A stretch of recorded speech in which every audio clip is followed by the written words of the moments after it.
Tells us to give honor to whom honor's due. And I got to come up and just give honor. You know, Danny and I go back about 20 years, back to Teen Challenge and Pastor Tribble and Brother Earl. Danny taught me a little bit about street. I didn't know how much I'd be applying. You know, I grew up in the suburbs, mixed, kind of crazy background. It's been over 20 years since I got set free from cocaine. To God be the glory. But Danny taught me a thing or two. He taught me I remember the first time I saw him down on Bloomington in 26 going and buying a carton of Newport cigarettes. What is he doing? I gave that up. I walked away from that. And here he was using that to minister to people. It was unorthodox. He broke a religious spirit off of me, right? Thinking, I was above that. No, I'm not. You know, in that, he taught me a lot of things. He taught me about jail and prison ministry. I've been in, first prison I went into was Polesmore Prison in South Africa with Pastor Tribble. In that, I've done a lot in the federal and state prison system.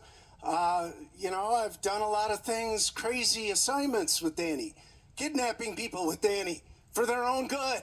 Okay, I'll admit it. He ended up getting 11 years in prison for one of those. Okay, I went after his judge even, fearlessly. I was at his sentencing when he got an 11-year sentence. Then he got bounced to 6 different prisons. I think he was St. Cloud, then Faribault, and Stillwater, Rush City. Then he got sent up to Moose Lake. You want to talk about God opening doors that only God can open and shutting those doors that only God can shut? Don't try and make me doubt him. I know too much about him. You know, it was Christmas Eve, I think it was 4 or 5 years ago, and Danny somehow up in Moose Lake got the door open for me to come in on Christmas Eve. I've never seen anything like it. They let me just walk right through the front door of the prison with my guitar, my amp. 10% of the population showed up for that service. Miracles started breaking out. See, Danny showed me that there's nothing too hard for God. Nothing is too hard for God. You know, just before he died, he raised somebody from the dead. A week before he had that encounter in St. Paul, I had somebody die in my hands. And I tried going to the practical, taking their pulse, calling 911.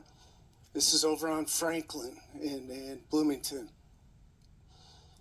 Watch that guy's eyes pin. Watch life go out of him. Watch the blue come up his legs, up his arms. That man was dead. The Lord showed me that I was calling upon the wrong thing. I know too much. I should have been proclaiming resurrection power. Claiming and proclaiming life over this guy that was dying. Anybody can take his pulse. Anybody can talk to 911. Anyone can talk to the paramedics. A week later, the Lord gave me a very expensive lesson through Danny.